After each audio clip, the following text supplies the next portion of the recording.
नमस्कार, आदाब, सत श्री अकाल।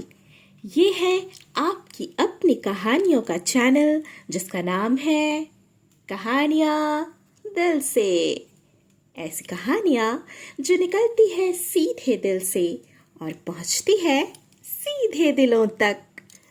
मैं हूँ आपकी दोस्त गार्गी विद्यांत, कहानियाँ लिखती और सुनाती हूँ।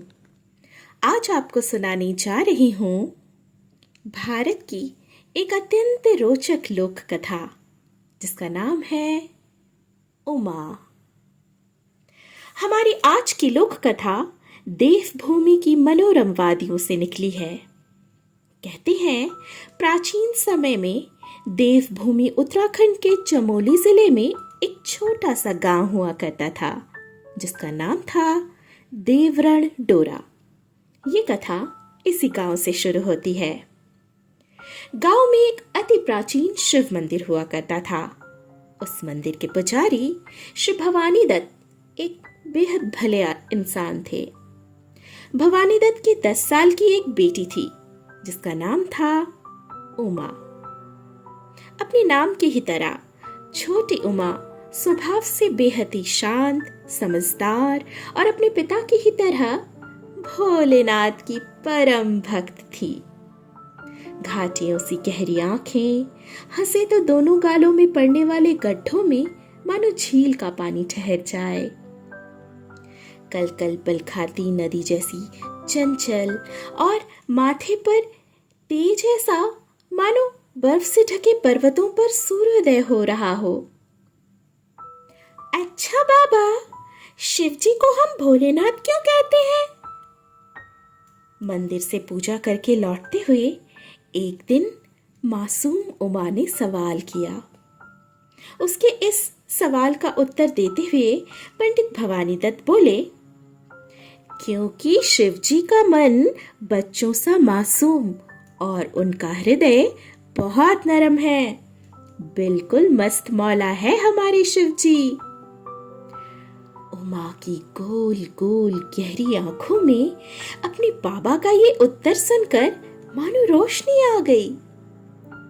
अपनी चुटिया घुमाते हुए उमा तपाक से पूछ बैठी, अच्छा बाबा, माँ तो कहती है मैं भी बहुत मासूम हूँ, तो क्या मासूम दिल वाले शिव जी मेरी बातें मानेंगे? बाबा ने उमा के गालों पर हल्की सी चपत लगाते हुए कहा, हाँ हाँ, क्यों नहीं मानेंगे? पर ये तो बताओ तुम्हें शिवजी से क्या चाहिए? बाबा का प्रश्न सुनकर उमा रुक गई और पास के एक विशाल देवदार के तने से जाकर लिपट गई। ये देवदार के जंगल मेरे सखा है बाबा, मैं रोज इनके साथ बातें करती हूँ। मुझे शिवजी से बस इतना ही चाहिए कि वो मेरे इन सखाओं की हमेशा हमेशा रक्षा करें।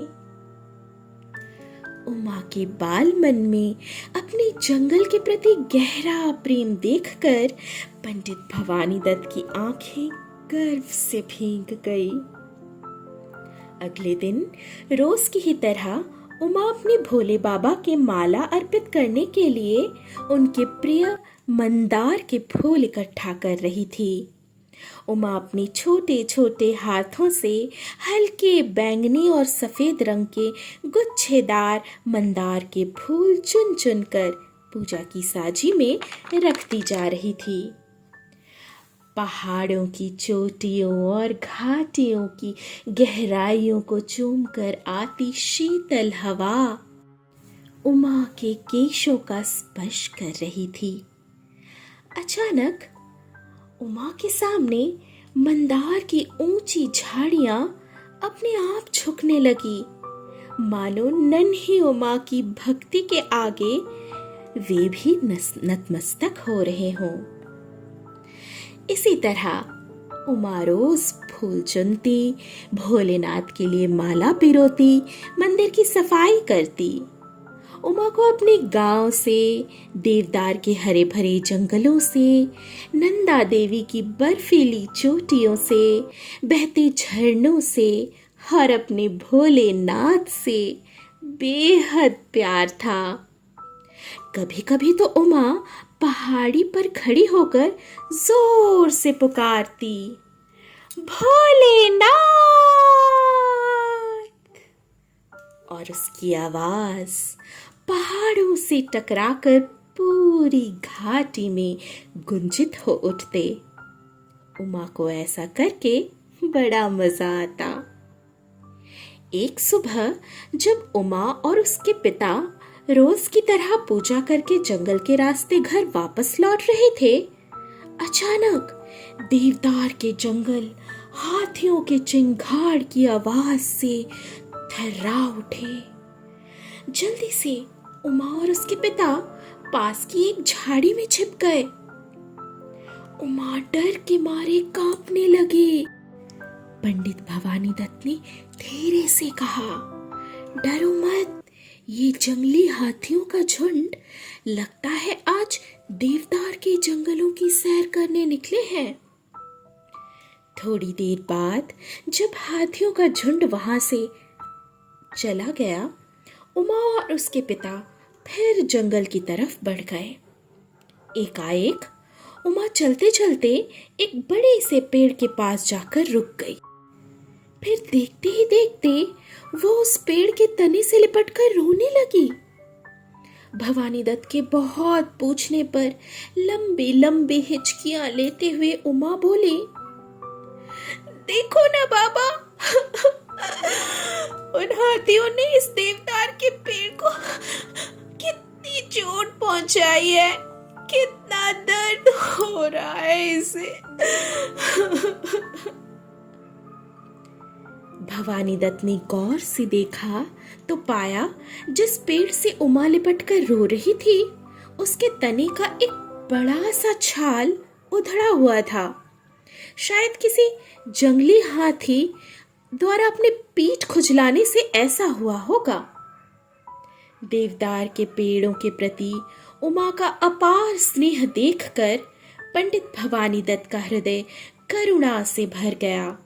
उन्होंने अपनी बेटी उमा को गले से लगाते हुए कहा, कोई बात नहीं बेटा, भोलेनाथ इसकी रक्षा अवश्य करेंगे, तुम मत रो।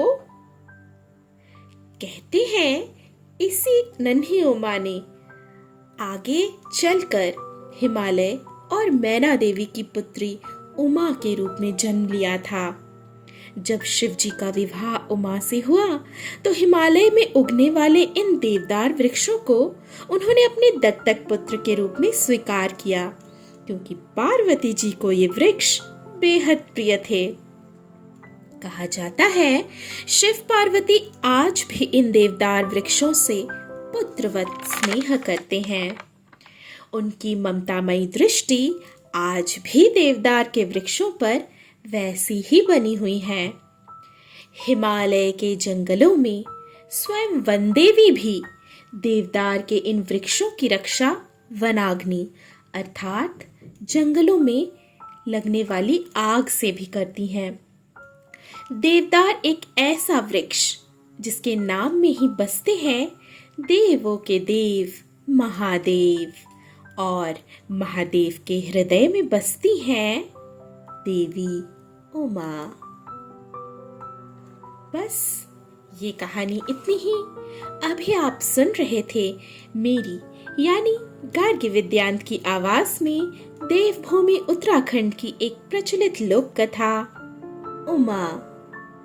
कहानी आपको कैसी लगी हमें कमेंट बॉक्स में अवश्य बताएं। ऐसी ही और कहानियां सुनने के लिए चैनल को लाइक, सब्सक्राइब और शेयर अवश्य करें। धन्यवाद।